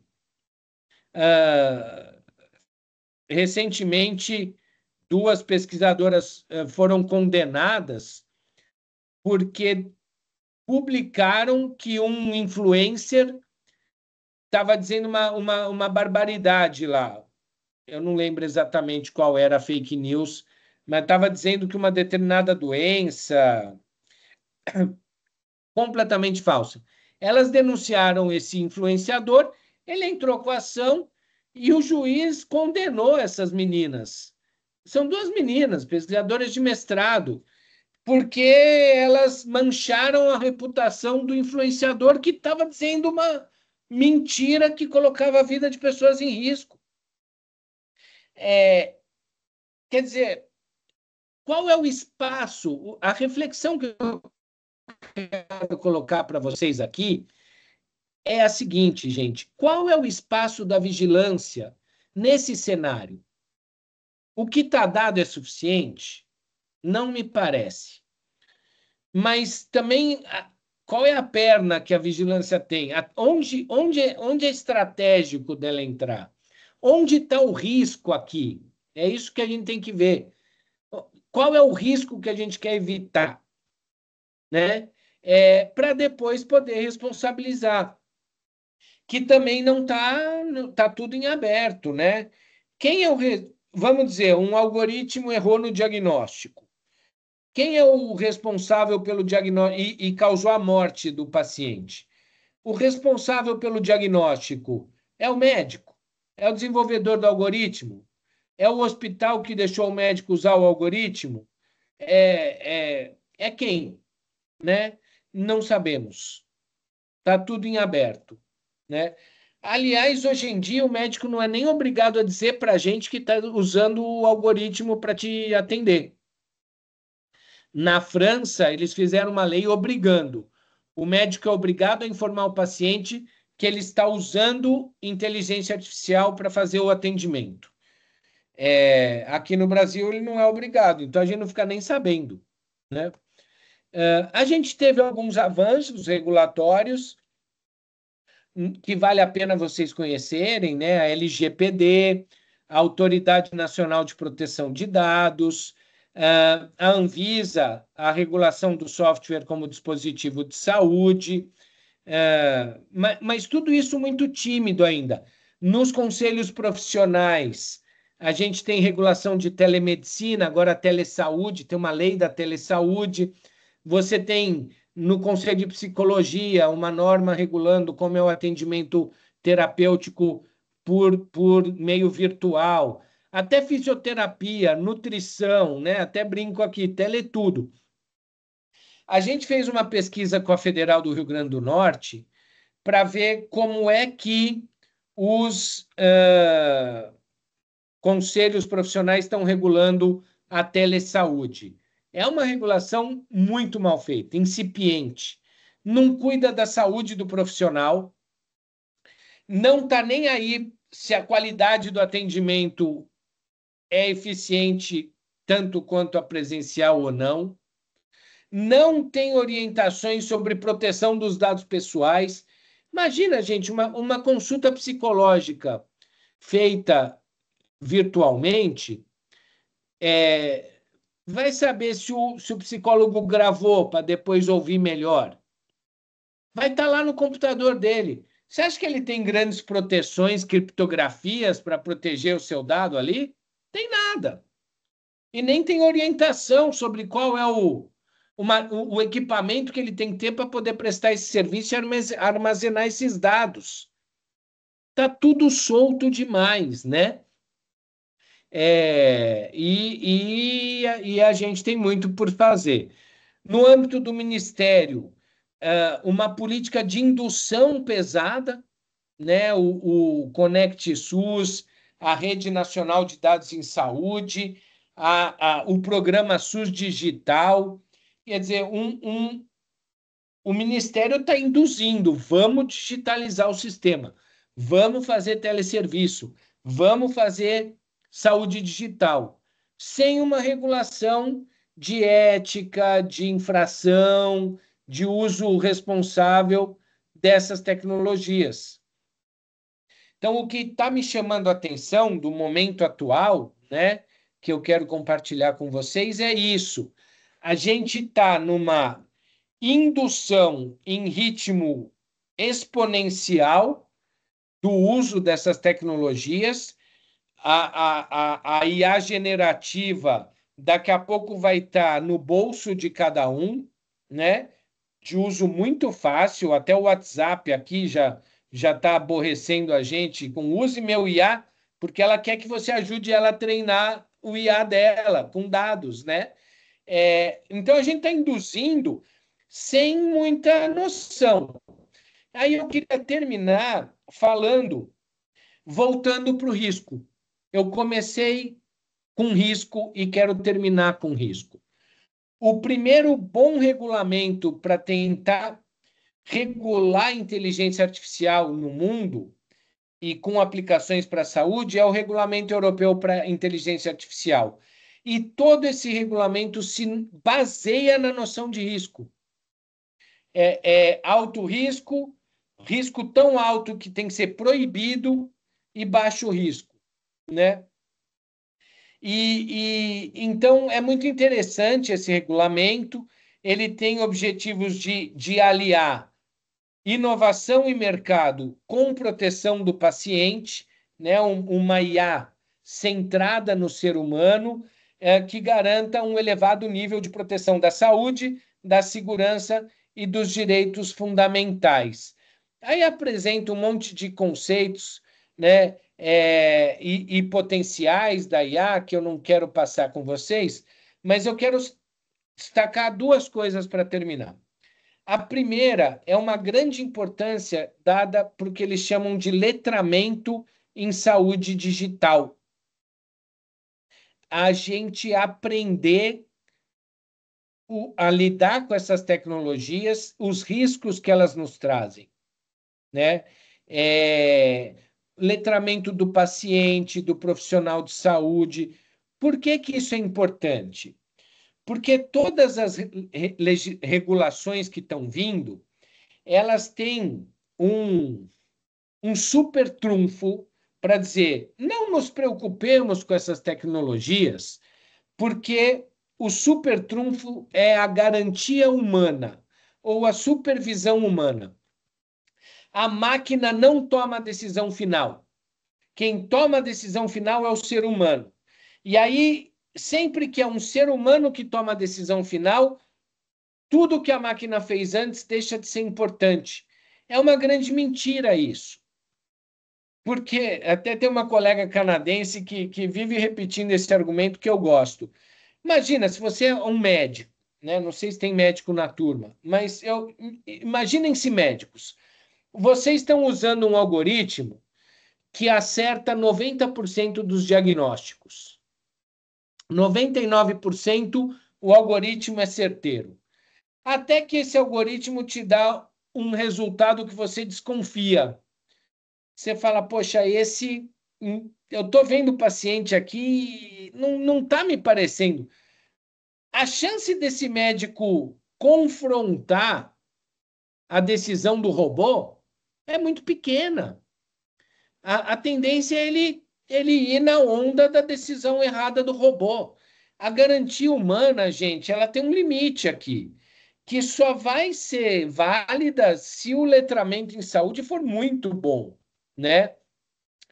Então, envolve compreensão da aplicação da tecnologia com seus elementos técnicos, as medidas que têm que ser aplicadas enquanto você usa a tecnologia digital, as diferentes formas de interpretação dos resultados que a inteligência artificial te traz, né? O conhecimento para entender a decisão tomada com a ajuda da IA, para que essa decisão seja adequada. Aí o regulamento europeu, com base nisso, proíbe algumas IAs, proíbe. Então, não pode ter inteligência artificial que induza comportamento indesejado, induz uma pessoa a se suicidar, por exemplo, induz uma pessoa a usar droga. Não pode ter inteligência artificial que engane pessoas, né, para tomarem decisões contrárias a seus interesses, que distorçam materialmente o comportamento humano, né? Que causem impactos adversos importantes na saúde física, psicológica ou financeira. Percebam que são proibições bem genéricas, mas dá para encaixar saúde em várias delas, né? Aí ela vai interpretar como de alto risco aquelas que podem ser permitidas, mas com grande regulação, né? São inteligências artificiais que só vão ser colocadas no mercado se cumprirem requisitos obrigatórios que garantam que essas tecnologias não representem riscos inaceitáveis para os interesses públicos e para os direitos fundamentais, entre eles a saúde, né? E aí essas IAs elas podem ter riscos significativos. O regulamento dá o exemplo de robôs, né, que já tomam decisões no campo da assistência médica e de cuidados pessoais. O robô dá uma decisão, né? Então, como é que a gente vai lidar? Que é o que eu falei para vocês. Acreditem em mim, o médico de vocês já está usando IA. E quando ele dá o diagnóstico e te dá a prescrição, ele foi ajudado por um GPT qualquer. Profissional, essa decisão ela já é compartilhada com a ferramenta tecnológica. Então, a gente precisa de alguma segurança que essa ferramenta é precisa, é eficaz, né? E eles têm uma preocupação muito grande com a vulnerabilidade do paciente e do próprio profissional de saúde frente a essas IAs de alto risco. E dá alguns exemplos, assim, por exemplo, inteligência artificial para decidir para onde você manda a ambulância. Quem vai ser atendido primeiro numa emergência médica? Quem vai para o leito de UTI e quem não vai para o leito? Imagina, o robô vai decidir isso. Eu não estou dizendo se o robô decide melhor ou pior que o homem. Eu só estou dizendo que isso é um risco danado. Para quem falava em humaniza SUS, quando o SUS era só feito de seres humanos, imaginem o cenário agora, gente, que você vai ser triado por um robô. Não é mais nenhuma enfermeira. Você vai pôr seu dedo na máquina, a máquina vai medir sua pressão, vai medir sua temperatura e vai te dizer para onde você tem que ir. Se você é amarelo, verde ou vermelho, né? Isso é muito, muito arriscado. E aí, então, qual que é o desafio regulatório aqui? É que a gente desenvolva uma regulação nacional que garanta, primeiro, soberania digital, porque nós estamos importando essas tecnologias e que não são feitas para a diversidade do brasileiro, para o nosso sangue, para a nossa cultura, para o nosso biotipo. São robôs treinados na Europa, são robôs treinados na Escandinávia, nos Estados Unidos. Eles não leem a nossa realidade, né? E mesmo que eles comecem a usar os nossos dados para ler, isso não significa, para ensinar o robô, não significa que a resposta vai ser eficaz para a gente. Então, a gente precisa de uma regulação que garanta soberania nacional, autonomia do paciente, autonomia do profissional de saúde e segurança sanitária, né? E isso está tudo para ser construído. A gente tem agora uma Secretaria Nacional de Saúde Digital que está tentando, né? Mas, como eu disse para vocês, ela está muito mais preocupada em induzir a saúde digital, porque tem um potencial enorme para melhorar o acesso, né?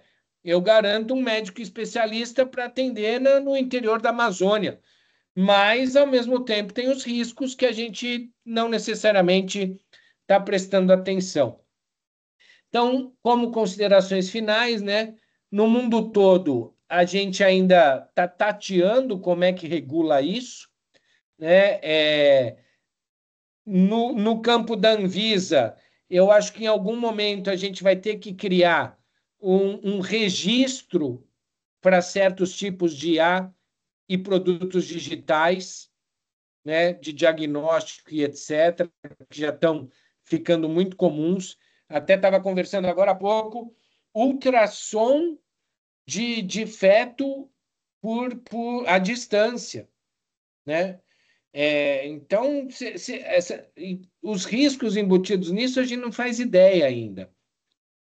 A rastreabilidade das decisões dos algoritmos, a gente sabe que o algoritmo alucina. O algoritmo, quando ele busca na base de dados uma resposta e ele não encontra, algumas vezes ele inventa. Teve um caso no judiciário que deu mó bafafá, que um juiz usou um GPT para dar uma decisão, e o GPT dele inventou jurisprudência, inventou decisão judicial como se fosse quer dizer, e aí o juiz assinou embaixo, o juiz mentiu, né? O juiz mentiu. E aí, para entender por que o algoritmo fez aquilo? Aí nem o desenvolvedor sabe explicar.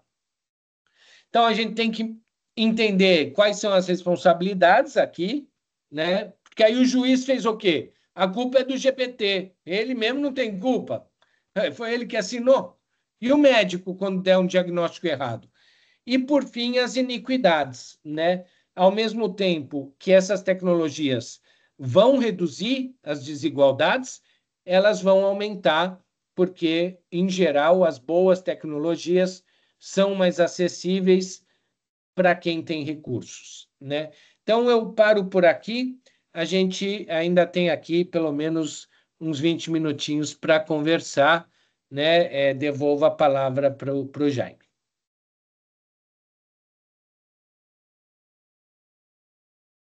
Você mudou completamente minha tela, que eu estava fazendo uma porção de tentativa de capturar melhor, como é que fala? Melhor print screen para depois fazer post. E agora está todo mundo sentado num auditório aqui. Mas eu te passo o slide aqui depois, fique Tá, tranquilo.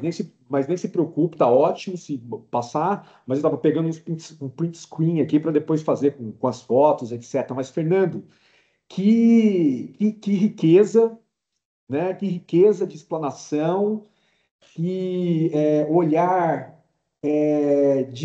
assim, de vanguarda mesmo, né, para os desafios da vigilância sanitária em saúde.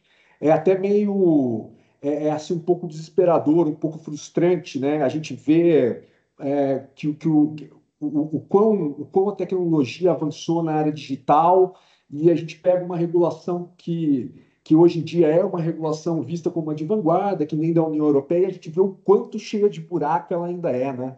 Ou seja, tem muita coisa que vai acontecer, que vai entrar sem uma avaliação prévia, sem uma regulação prévia, e todo mundo vai ter que fazer uma gestão de redução de danos, né, de construção mesmo, de alguma normatização, né, e de alguma experiência em lidar com esse tipo de coisa, enquanto a coisa já está acontecendo. Né? Não teve moratória, não teve nada, então a coisa já foi acontecendo. Mas eu quero passar aqui para você algumas das perguntas que foram feitas, porque não foram poucas, né, Cecília? Me ajude, por favor, porque senão a gente não vai conseguir terminar isso aqui. Muito comentário mesmo, tá? E desde lá de trás, desde o começo da apresentação. Muitas vezes a gente não consegue identificar o nome, tá? Por conta do e-mail, que é o que aparece aqui, eu não vou conseguir dizer o nome de todo mundo, eu não vou dizer o nome de ninguém, a pessoa vai identificar pelo conteúdo da pergunta que eu vou fazer. Cecília, se você tiver uma outra percepção aí, me ajude, por favor. Cecília, o Pedro, etc. Então, olha só. São muitos os conflitos entre a previsão constitucional para a vigilância em saúde e o que acontece na própria vigilância em saúde. Desde o ponto de vista orçamentário, né? Passando pelo reconhecimento da fiscalização sanitária como atividade típica de Estado, né? Tudo tem, né, tem um texto constitucional que não é necessariamente o que a gente vê acontecendo na prática. Como podemos avançar para que se torne realidade? Eu vou pedir para você assim, ser o mais breve possível, senão a gente não vai conseguir fazer nem 10% do que apareceu aqui. Não, eu acho que com atividades como essa que a gente está fazendo, né? E pressão política por dentro, né? E na sociedade. Eu costumo dizer, é muito curioso, o fenômeno da judicialização da saúde só se judicializa assistência, né? É muito raro judicializar prevenção, promoção, vigilância, a não ser quando é para fazer uma fiscalização específica. Então, eu acho que é uma questão cultural. A gente precisa trabalhar na base, na conscientização social, de um lado, para que isso vire uma demanda social de fato. E, de outro lado, internamente, dentro das secretarias, tentar organizar uma reação às tentativas de desmonte das vigilâncias que a gente verifica ao longo, pelo país todo, né? Aqui em São Paulo mesmo, o município sofreu um desmonte importante da vigilância sanitária, numa descentralização catastrófica. E aí, qual foi a medida? Vai para o Ministério Público. É uma reação mesmo, tem que reagir, tem que fazer um enfrentamento político. Isso é um enfrentamento político, são prioridades políticas, embora a Constituição determine, enquanto isso não entrar na agenda política, não vai ter o respeito devido, né? Então, não tem outro caminho. De fato, enfrentamento político mesmo. Fernando, e agora vai ter questão sobre MP também, um pouco mais para frente. A próxima questão é como blindar a vigilância sanitária e seus operadores de ingerência política, né? Porque, de fato, a gente depende da política para fazer avançar as pautas de vigilância em saúde. A outra coisa é que o ambiente político pode gerar influências espúrias, né, dentro da atividade de vigilância. Como se evita isso, Fernando? Olha, dando a maior autonomia possível para a vigilância. A Anvisa é um bom modelo, né? Você descentraliza, cria uma estrutura independente, com mandatos, você afasta.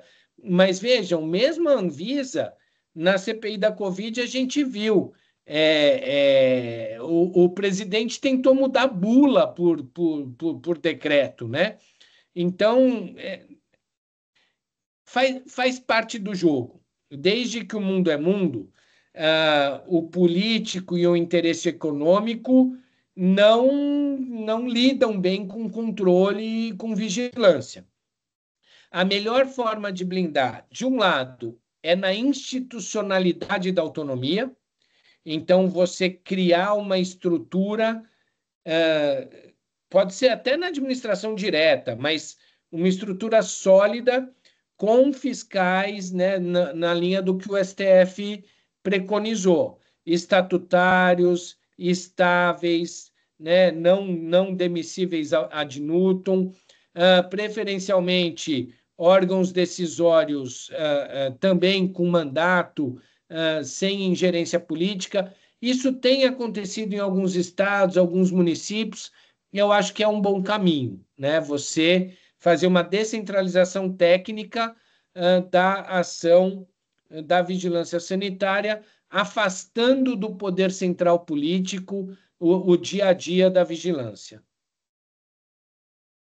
Fernando, e agora aqui pergunta a respeito de Ministério Público, né, da relação da vigilância com o Ministério Público. De fato, é uma relação em que muitas vezes ela é feita de forma cooperativa, né, ela é feita especialmente com o Ministério Público, com as prerrogativas que tem apoiando a função da vigilância sanitária, mas tem alguns colegas aqui reclamando que o Ministério Público muitas vezes faz da vigilância sanitária uma espécie de departamento, né, do Ministério Público, comprometendo as atividades regulares da vigilância sanitária e o Ministério Público recomendando várias ações que, se você for pensar sobre o aspecto de gestão de risco, de priorização, né, de toda a estratégia de atuação da vigilância sanitária, não faria o menor sentido, né, especialmente para atividades de baixo risco.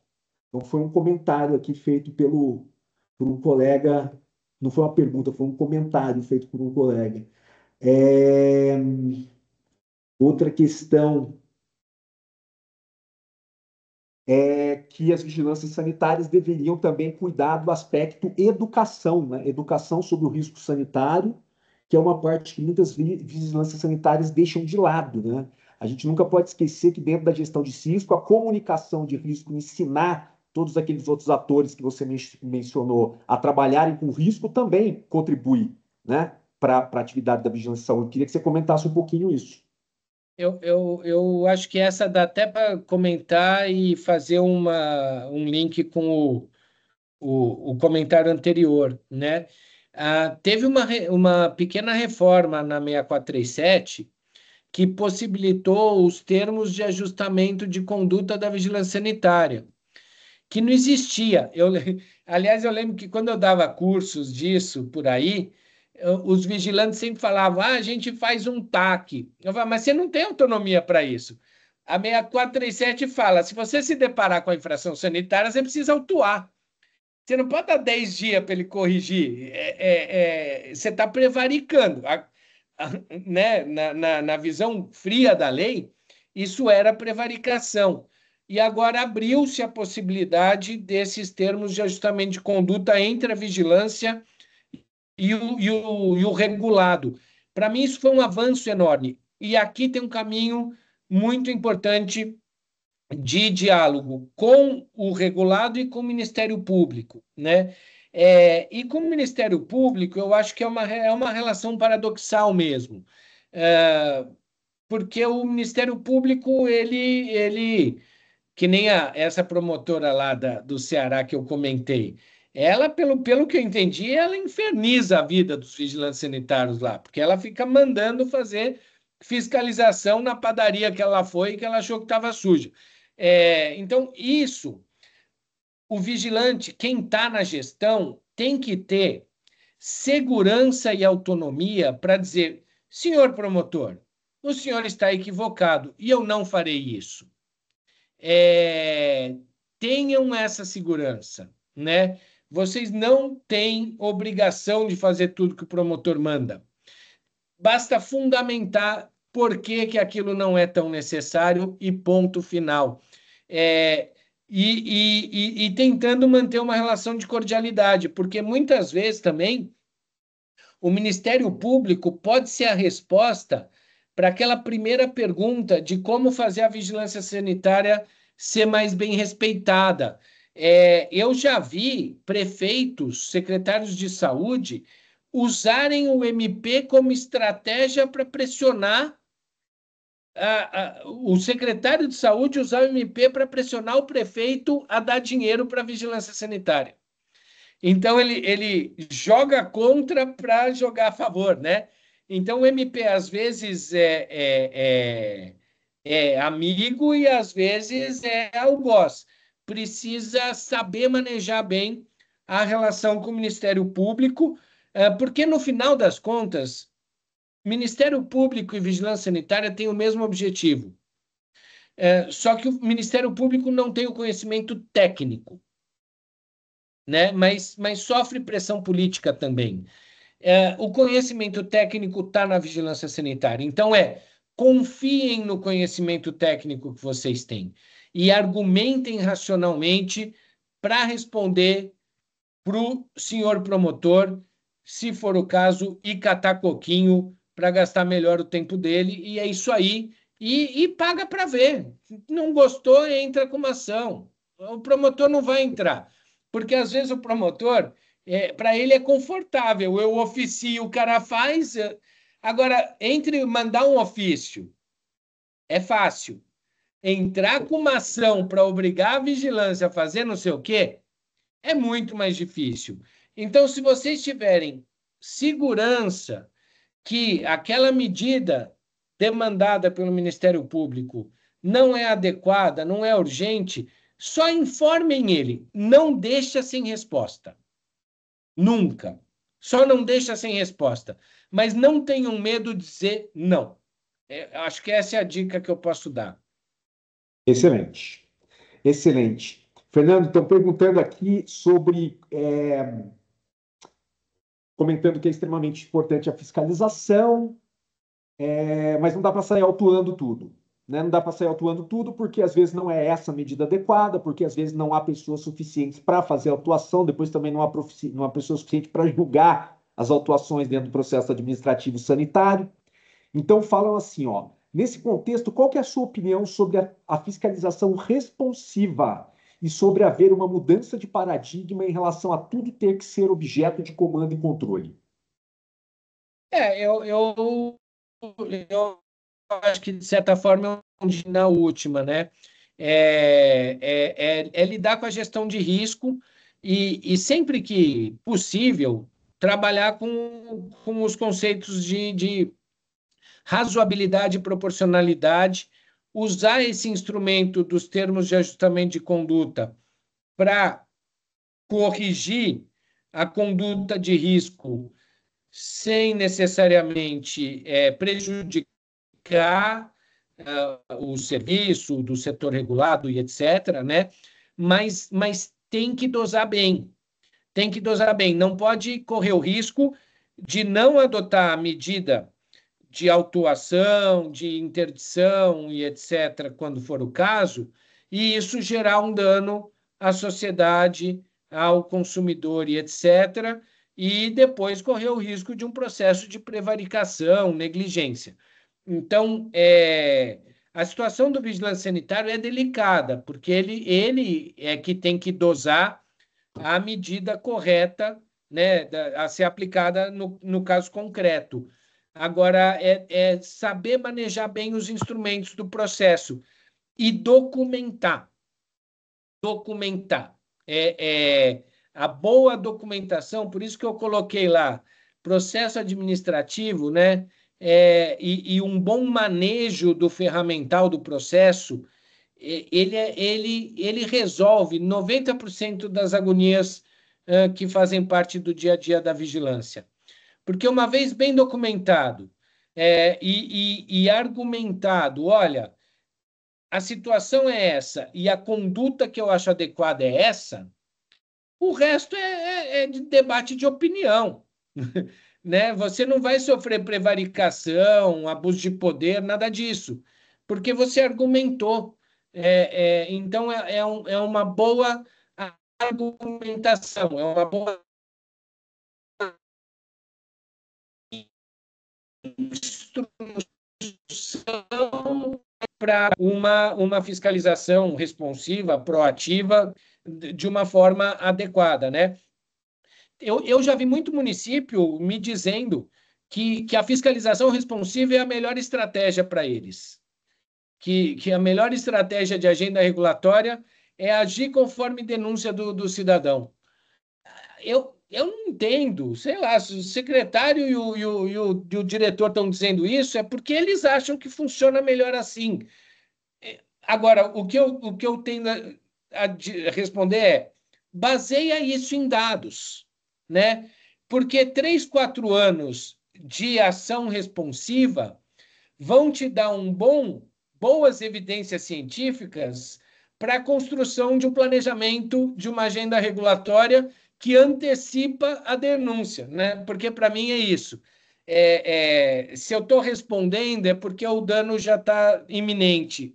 Então, eu não acho a fiscalização responsiva boa estratégia, mas isso é minha opinião. Eu não sou gestor.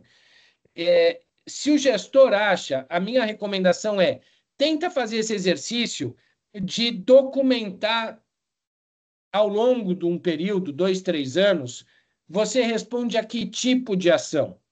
E aí, com isso, você consegue começar a planejar uma agenda regulatória e prevenir denúncias, né? Problemas na ponta. Não adianta também ir contra uma lógica instaurada, né? Às vezes é mudança de cultura mesmo. E mesmo quando eu tenho um bom planejamento, né, Jaime? Você sabe, você foi da Anvisa, você tem agenda regulatória, mas então tem que ter um equilíbrio entre o responsivo e o planejado, nem tanto ao céu, nem tanto à terra. Excelente. Fernando, olha, já passa das 4 horas da tarde. Seria excelente se a gente pudesse continuar com você respondendo as várias outras perguntas aqui, se a gente mesmo nós da organização pudéssemos interagir com você e tirar as nossas dúvidas também, que a gente não tem poucas, mas a gente vai ter que encerrar por conta de horário de todo mundo, né? Já começamos a entrar num horário aqui em que muita gente tem outros compromissos. Eu quero... depois eu vou pedir, Cecília, também para você dirigir algumas palavras para o Fernando, se possível, mas eu quero lhe agradecer muito pela